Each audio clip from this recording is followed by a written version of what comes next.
Hi! Kamusta? Sorry nakita mo ulit yung mukha ko sa newsfeed mo. Pero gusto ko lang sanang hingin ang konting oras mo. Maiksi lang po ang video ito. At may nais lang akong i-share sa iyo na alam ko na napaka-importante para sa kaligtasan mo. Sa ating pagsisimula, sisimulan natin ito sa ating panalangin. Heavenly Father, I praise you for this privilege and opportunity, Lord, to share the message, the word, O Lord Jesus, sa mga kaibigan. Lord God, sana Panginoon ay patawaran mo sa kakulangan. At salamat Panginoon dahil may magandang araw na ito, Panginoon, pagkakataon para makapagbahagi kami ulit yung mga salita. Lord Jesus, I pray that you will enlighten, open the mind and the heart, Lord God, of every viewer, of every listener, Lord, of this video. Bless them, O God, and lead them to the truth. In Jesus' name, Amen. So atin nang simulan para matapos na ang aralin na ito. Una sa lahat, ay gusto lang akong itanong sa iyo. Alam mo bang lahat ng tao dito sa mundo ay makasalanan or may kasalanan? Kung hindi pa, sa oras na ito, nais kong ipaalam sa iyo na lahat ng tao dito sa mundo ay isang sinner or makakasalanan. So para patunayan yan, basahin natin sa book of Romans chapter 3 verse 23. So mayroon po akong Bible dito. Okay, and babasahin ko po. Kung meron ka pong Bible sa iyong mobile phone or Bible talaga na kagaya nito, so pwede nyo pong buksan sa Romans chapter 3 verse 23. Okay, basahin ko po sa King James Version. Okay, sabi niya po dito. Okay, ito na. Okay, sabi niya dito sa Romans chapter 3 verse 23, sabi niya, "For all have sinned and come short of the glory of God." So sabi niya po dito sa Romans 3 verse 23, "For all have sinned." Lahat daw po tayo ay nagkasala. Yan po, ito pong verse na ito ay isang patunay lamang na lahat ng tao sa mundong ito ay makasalanan. Sabi niya, "For all have sinned." Okay? So yun po talaga ay likas na sa ating mga tao na mayroon na tayong kasalanan. Maaring magsabi po kayo na, paano yan ako? Hindi naman ako gumagawa ng kasalanan. Ako isang mabuting tao. Pero, alam mo bang, lahat tayo ay mayroong minanang kasalanan mula pa noong unang panahon sa panahon pa ni Adan at saka ni Eva sa Garden of Eden.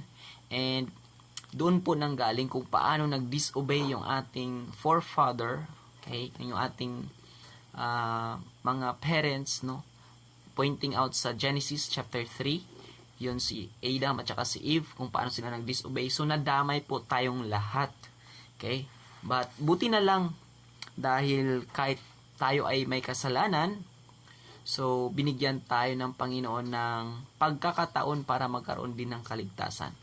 So yun po yung gusto kong unang ibahagi sa inyo, na lahat po tayo ng tao ay makasalanan. Pangalawang bagay na nais ko pong ibahagi sa inyo ay lahat tayo ay mamatay balang araw. Hindi lang natin alam kung sino yung mauna sa atin. Maaring ako yung mauna, maaring kayo, ikaw, maaring mauna ka, maaring mauna yung kaibigan mo, kapamilya mo, kapuso mo, kapitbahay mo. Pero lahat tayo ay posible, okay? Lahat tayo ay pwedeng mamatay, o lahat tayo ay magkaroon ng appointed time na tayo ay mamatay. Maliban lamang kung tayo ay maaabutan ng tinatawag nating rapture. Yung rapture, yan po yung second coming, or yun yung gathering together or ang caught up, no?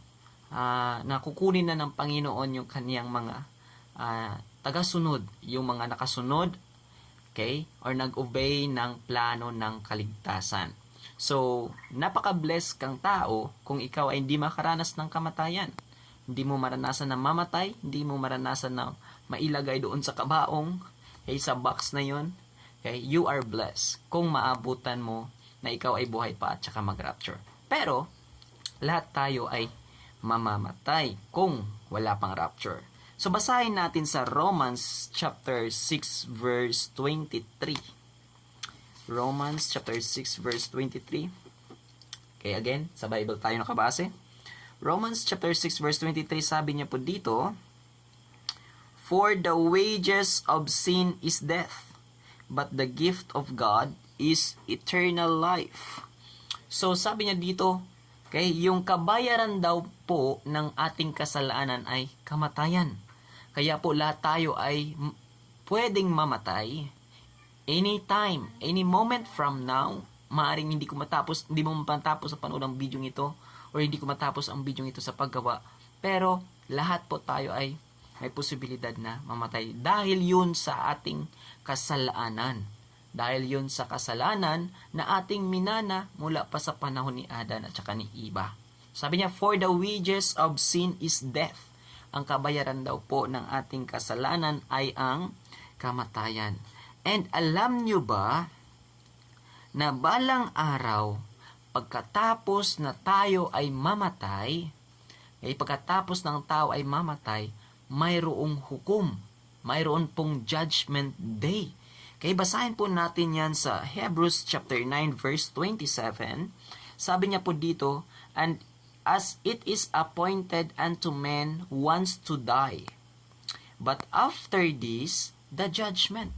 Okay, there is an appointed time. Mayroon pong takdang oras, takdang araw, takdang panahon kung kailan ang isang taong mamamatay. At sabi po dito sa book of Hebrews chapter 9 verse 27, pagkatapos po na siya ay mamatay, mayroon pong tinatawag na judgment or hukom.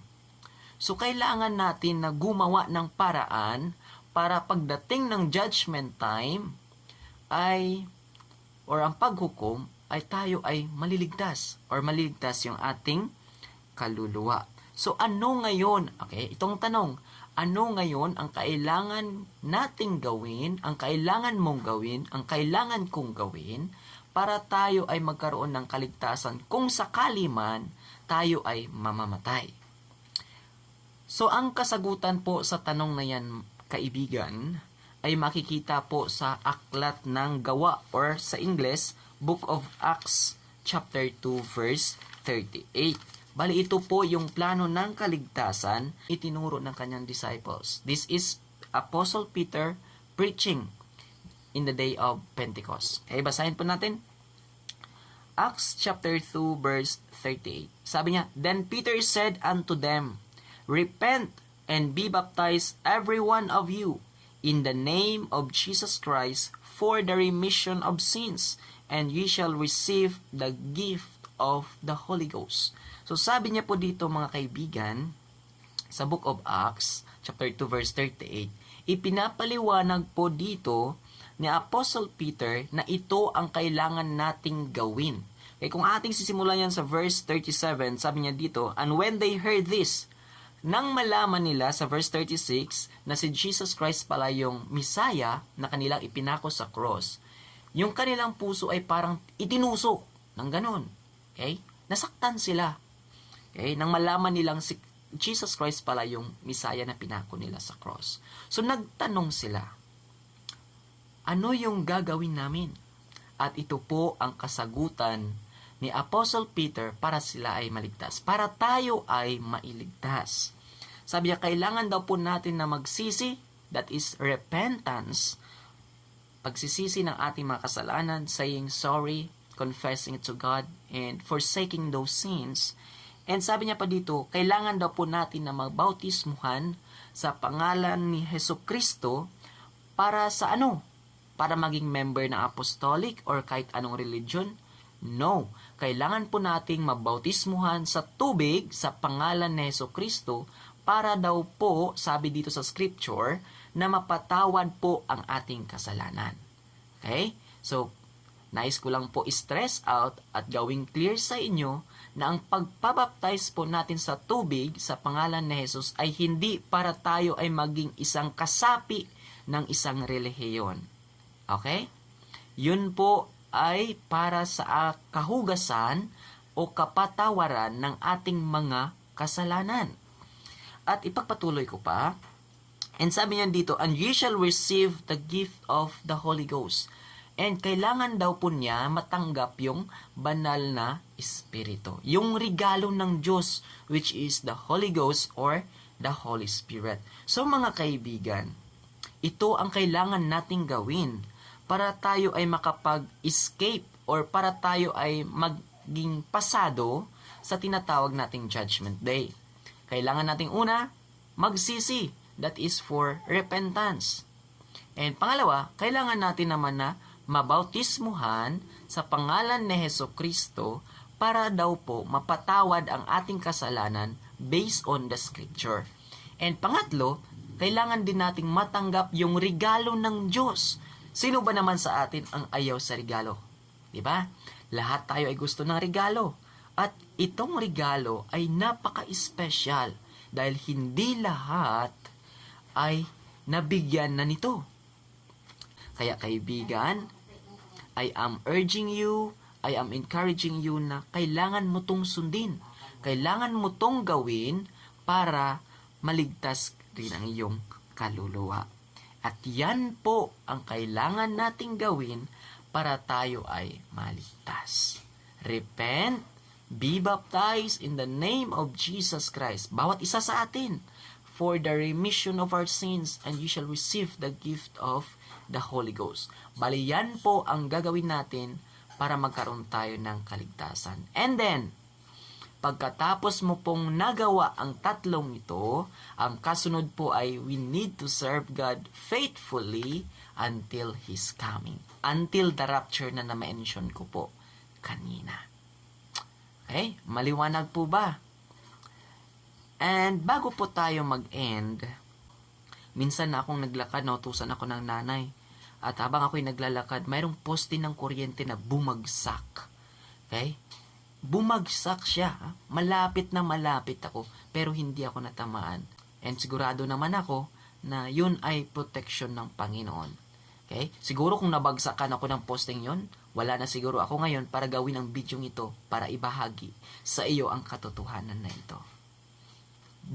Maari yun yung best na purpose why I am still here. Dahil kung natamaan ako siguro, walang magsasabi sa iyo ng katotohanan ito. So, I am encouraging you again na sana ay basahin mo rin sa iyong Biblia. Convince yourself, let the Bible convince you na totoo po yung aking binabahagi sa iyo. At sana, next time, malaman ko na lang na itong bagay na ito ay nagawa mo rin at nasunod mo. At sana makita din kita someday sa rapture, someday sa heaven na naligtas. So, yun lamang po. And bago po natin tapusin ang video ito, let's have a closing prayer. Lord God, I thank you for this opportunity, Panginoon, na nakapagbahagi ako sa taong ito, Panginoon, na yung mga salita. Sana, Panginoon, ay ang katotohanan ito ay makapagbigay sa kanya ng linaw at pag-unawa, Panginoon, na darating siya sa point, Panginoon, na mag-decide na mag-obey din ng plano ng kaligtasan. Lord God, I'm praying for his or her family, na sana ay dalhin mo rin sila sa katotohanan at kaligtasan. Lord, I pray for blessing, I pray for protection, and I pray for your guidance for them, O Lord, sa lahat na maabutan ng video ito. Maraming salamat, Panginoon, sa iyong katapatan. We give you all the praise in Jesus' name. Amen.